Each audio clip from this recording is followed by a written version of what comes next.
अब महाराज एक सुअर ने पूछा, हे देवऋषि नारद, मेरे मन में एक संशय है, कृपा करके मेरे मन की संशय को दूर करो। महादेव ने कहा, सुअर की मन में संशय? बोले हाँ, क्या है? रुको यहीं पे। जैसे आकाश के मध्याह्न कालीन में गया, रोक दिया। भैया देवऋषि नारद रुको। बोले क्या हुआ? मेरे मन में एक संशय दूर करने की कृपा करें। बोले क्या है? बोले मेरे मन में संशय ये है कि कृपा करके आप बताएं कि मैं जिस अवस्था में था, मैं बड़े बड़े नाले थे, उसमें मुंह लगाया था। हे महाराज एक बात बताओ, क्या उस स्वर्ग में ऐसे नाले होंगे? देवऋषि नारद ने सर पकड़ा, कार्य महाराज, अरे वहाँ नाला वाला कुछ नहीं है, वहाँ अप्सराएं नृत्य करती है, सदाएं देवों का वास होता है, नारायण का आना जाना होता है, काशी विश्वनाथ महादेव त्रिलोकीनाथ का आना जाना। वहाँ नाला वाला कुछ नहीं है, चारों तरफ सुगंधित पुष्टि वर्णन, वहाँ चारों तरफ सुगंध ही सुगंध है, दुर्गंध नाम की कोई चीज ही नहीं है। सुअर के स्वभाव को देखते हो। सुअर ने कहा, देवऋषि नारद, तुम जाओ अपनी स्वर्ग में और मुझे छोड़ दो उसी नाला में। मैं तो नाला में ही मस्त मतवाला हूँ, गजराज जैसी खड़ा हूँ। अब वो चाह महाराज कि स्वर्ग में जाऊँ, पर मेरी बुद्धि नाला जैसी, नाले में बैठूंगा, कुछ भी कर लो वो नाले के चक्कर में। इसलिए इंसान की विवेकता, उसकी बुद्धि का, उसकी कर्म करने का तरीका सर्वोत्तम होना चाहिए।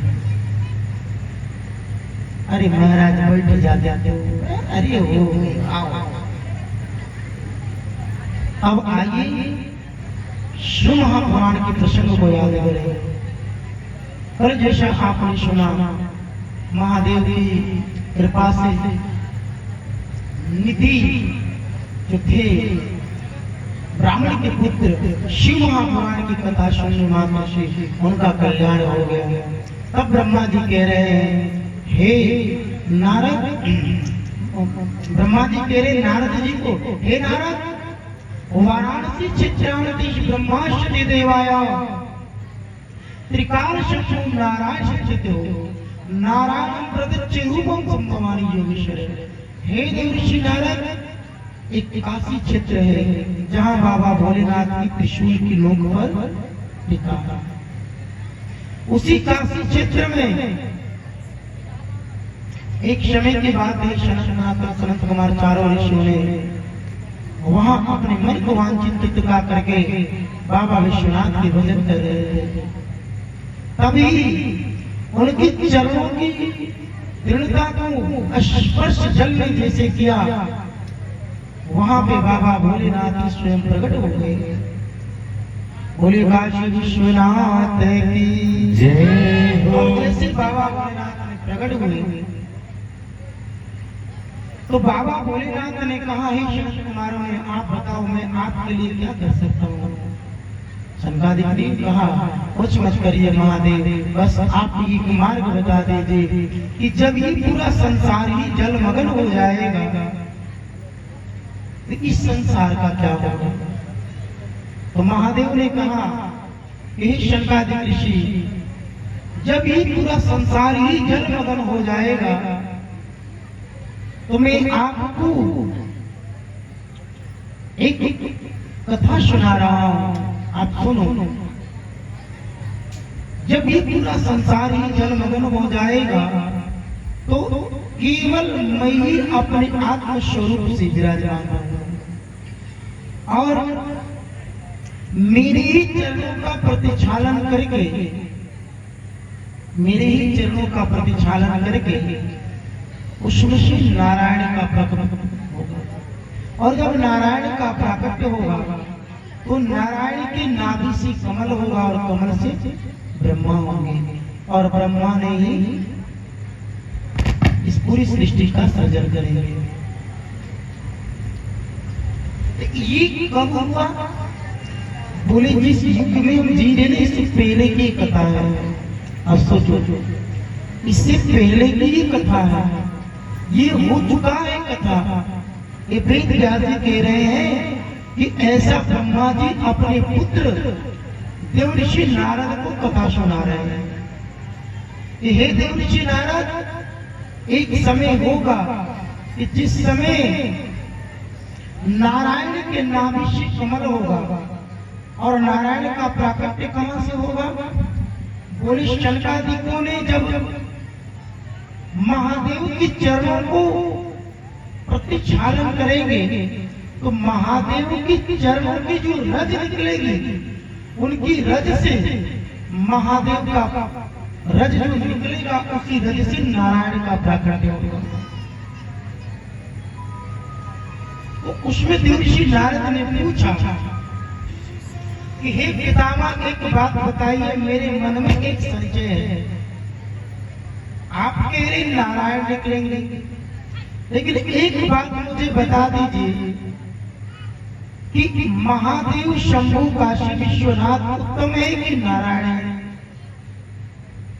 तो पितामह कह रहे हैं नारायणं देवायतः शंभु काशी विश्वनाथ आत्मनते।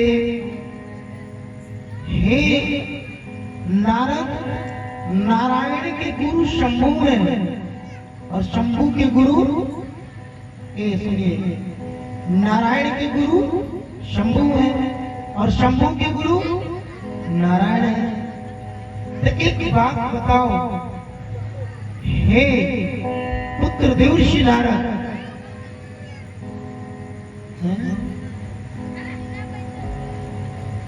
अरे आपके दर्द से जो मिलेगा ये देवऋषि नारद, मैं आपको बताना चाहूंगा कि ना ही नारायण से शंभु भिन्न है और ना ही शंभु से नारायण भिन्न है।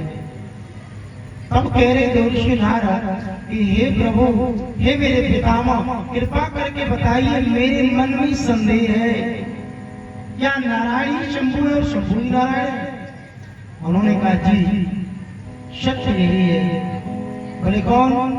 तब जाके ब्रह्मा जी कह रहे हैं, वेद व्यास जी वर्णन करें, शंभु कहैना रायण लीना, शंभु कहैना रायण लीना, नारायण में शंभु में लीना, शंभु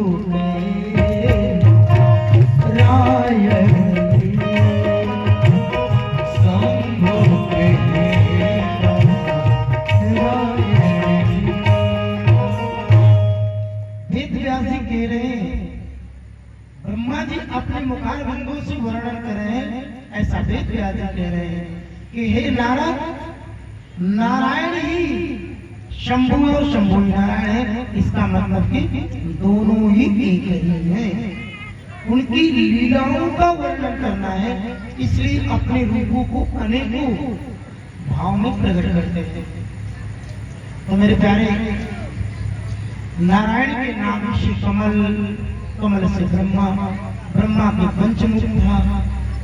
ब्रह्मा जी ने उस जैसे कमल पे विराजमान हुए तो ब्रह्मा जी ने चारों तरफ देखा तो चार मुख हुए, और जैसे उन्होंने आकाश शांत किए तो ब्रह्मा जी के 5 मुख हो। ब्रह्मा जी की 4 ही मुख है महाराज, 5वां वो गड़बड़ कर दिए। इसके लिए महादेव ने कहा ले हट जा, ये भी कम नहीं है, महादेव की ही सब लोग है लीला। तो महाराज अब उन्होंने, ब्रह्मा जी सोचने लगे मुझे किस लिए बनाया है।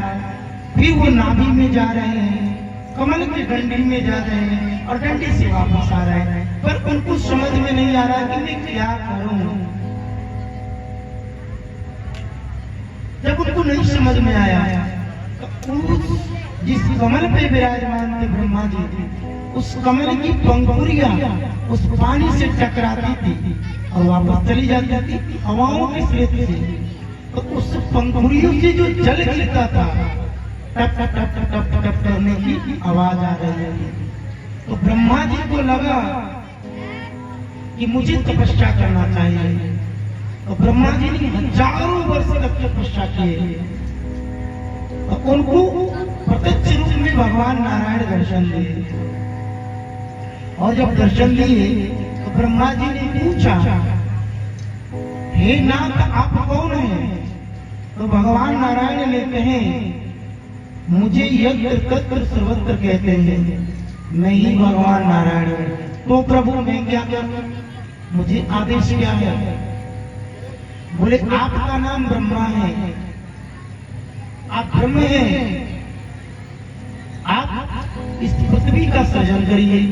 ब्रह्मा जी कह रहे हैं, नाम मोहे ज्ञान कछु प्रभु दीना, नाम मोहे ज्ञान कछु प्रभु दीना, कैसे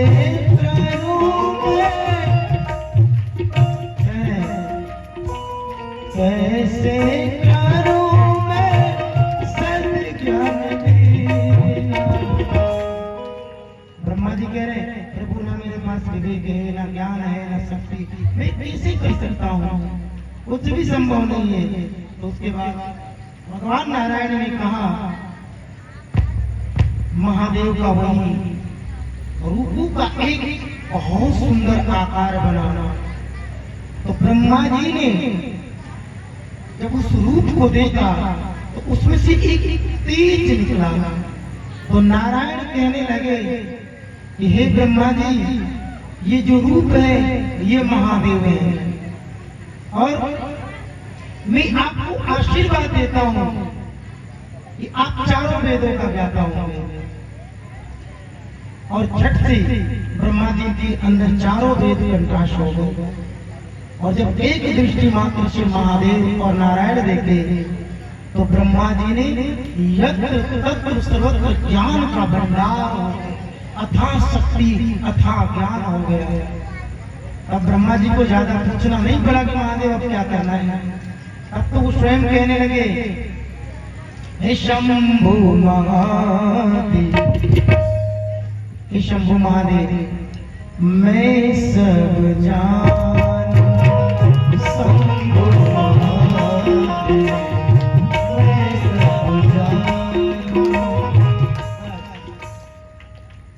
शंभु महादेव को स्मरण करके कहा, ब्रह्मा जी मैं सब जान गया हूँ, मुझे आपको बताने की अब जरूरत नहीं है, बस अपने चरणों की कृपा बस बनाए रखें। तो ब्रह्मा जी ने मन से कल्पना की तो उन्होंने इस जल को श्वेत किया जो कहीं पे झरने में पहाड़ वृक्ष हो गए, और एक बार मन से वाचना किया तो इस पृथ्वी का जो मानव है, महाराज मनु और रानी शत्रु, उन्हीं से इस पूरी सृष्टि का सृजन और उन्हीं के वंशज हम हैं। अपने को महाराज मनु और रानी शत्रुपा ब्रह्मा के हुए, ब्रह्मा किसके हुए बोले नारायण के हुए, नारायण किसके हुए बोले महादेव के हुए, महादेव किसके हुए बोले नारायण के हुए। तो हम और आप किसकी संतान है? भगवान नारायण के, भगवान राम के, भगवान शिव के। ये तो आज है, कल नहीं रहेंगे। तो मेरे प्यारे, बड़ा ही सुंदर प्रसंग है, प्रसंगों की कथाओं का ज्ञापन नहीं होता है। अनेकों शिव महापुराण में अनेकों दृष्टांत हैं। एक समय की बात है, मां पार्वती, देवी पार्वती और बाबा भोलेनाथ कैलाश पर्वत में विराजमान है। उस समय मां पार्वती सती रूप में थे, और जिस समय सती रूप में थी तो देवी सती ने देखा कि अनेकों विमान जा रहे हैं, अनेकों देवता जा रहे हैं, अनेकों प्रकार से मंगल गाते हुए जा रहे हैं। सती ने जानने की कोशिश किया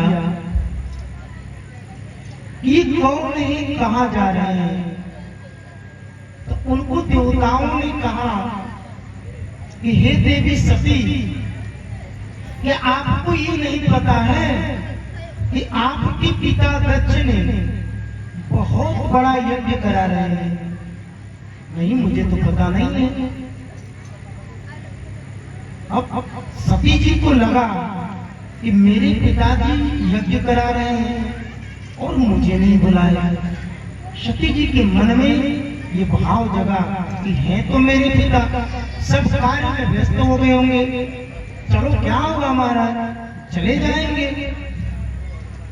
तो देवी ने कहा, सती जी ने कहा, हे स्वामी एक बात कहूं? बोले जी कहिए। महादेव ने कहा जी कहिए। हे स्वामी, अगर मेरी बात अगर आपको अच्छी लगे तो मैं मन में एक बात मेरे चल रहा है, आदेश करे तो हो जाए। बोले जी, मेरे पिताजी यज्ञ करा रहे हैं, अनेकों देवता विमान से जा रहे हैं, यदि आपका आदेश हो तो मैं भी जाऊंगा, आप भी साथ में चलिए। महादेव जानते हैं सती नहीं, जाओ मन दीक्षित और टाइम तो हो ही रहा है। देखिए भाई, वियोग झेलना है ना, वियोग इतना आसान नहीं है। सीधे प्रश्न पे आ जाते हैं। सती जी गई, महादेव लगा दिए, अपने गण लगा दिए, जाओ सती जी को, देवी को लेके जाओ। राजा दक्ष की सेवा में सती ने गई। सती मैया ने देखा यज्ञ में चारों तरफ भ्रमण किया, लेकिन कहीं उनकी छवि नहीं। पत्नी को अपमान तभी महसूस होता है जहां पति का अपमान होता है, पति के मन को, पत्नी के हृदय को चूम जाता है। वो अपने बाप से, अपने भाई से, अगर वो पतिव्रता है तो पत्नी अपने बाप भाई का उस संसार से तो छोड़ो महाराज। अगर पतिव्रता और सतीव्रता है ना तो यमराज से भी लड़ने की शक्ति रखती है।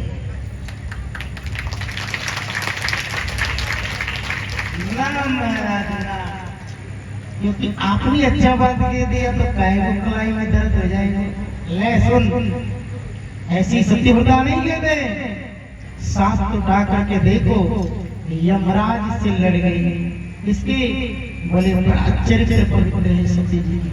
बहुत दूर तक नहीं जाएंगे, थोड़ी आइए। सत्यवाम जी का प्राण लेकर के आए, शास्त्र गवाह है महाराज, समय नहीं है तो आनंद आ जाता।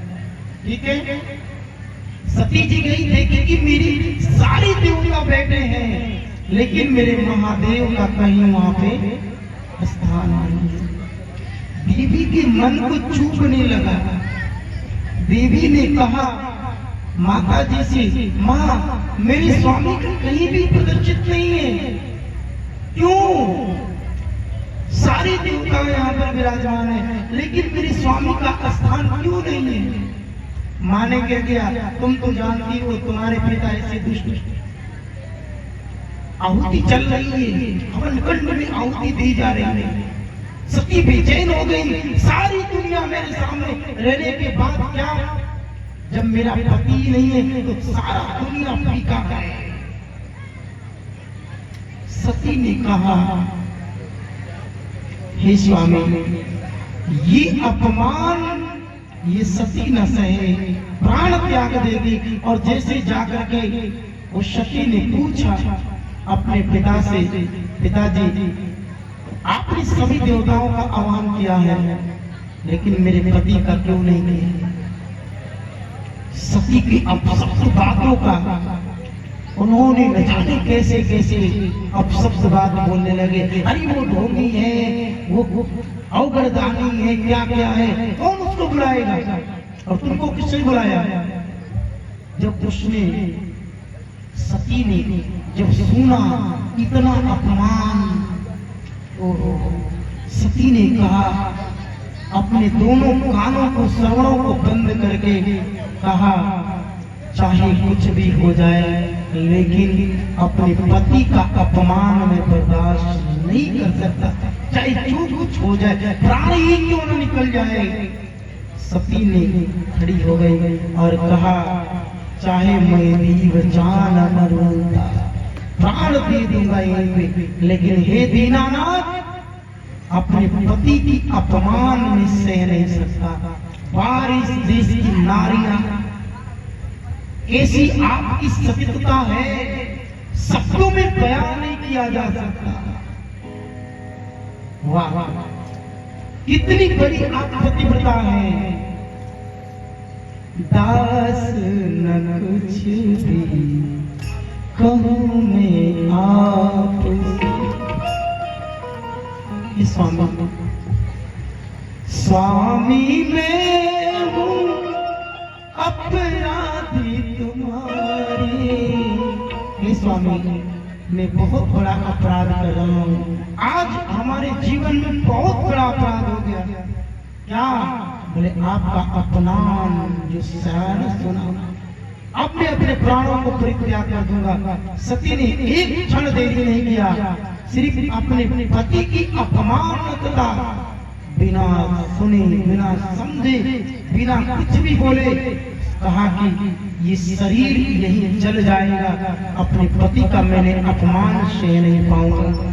चारों तरफ से अपमान उनके पिता दक्ष कर रहे हैं, लेकिन सती ने अपने प्राणों को, अपने तन को उस कुंड में डाल दिया। हाहाकार मच गई, चारों तरफ हाहाकार मच गया। बाबा महादेव अपने ध्यान मुद्रा में बैठे थे, अचानक उनके नेत्र खुले और उन्होंने देखा सती जल रही है। एक क्षण बिना गवाए अपनी जटा को उखाड़े और उन्होंने उसी जटा से वीरभद्र नाम का सेवक उनका प्रकट हुआ और कहा, हे प्रभु आप आदेश करें, मुझे क्या करना है। महादेव ने कहा, बस आप जाओ और राजा दक्ष की यहाँ और जा करके जो तुम्हें करना है करो, क्योंकि वहां आज मेरे ऊपर बहुत, अब घड़ी तो कहा नहीं जा सकता क्योंकि रचना तो इन्हीं की है। अब जैसे वीरभद्र ने आया, देखा कि देवी सती चल रही है, चारों तरफ हाहाकार मचा है। वीरभद्र रुद्रगण आए और चारों तरफ से मारना काटना साफ शुरू हो गया। राजा दक्ष की केस पकड़ा और वीरभद्र ने उसी हवन कुंड में डालने के लिए तैयार खड़ा हो गया। लेकिन राजा दक्ष चिल्लाने लगे, मुझे बचाओ, मुझे बचाओ। यज्ञधीश को पकड़ा और कहा, तुम कैसे यज्ञधीश हो, बिना महादेव का तुम यज्ञ कैसे पूर्ण करोगे। यज्ञधीश का डाली फाड़ लिया, उनकी हत्या कर दी, सारे तेज का नाश। परंतु राजा दक्ष का जब सिर कट गया तो राजा दक्ष के मन में ये भाव हुआ कि मैं जीना चाहता हूँ। तो राजा दक्ष की मुखमंडल में यही महादेव फिर दया किए, तो उन्होंने एक बकरे का सिर काट करके उसी में जोड़ दिया। अब पहले राजा दक्ष थे, अब राजा बकरा हो गए।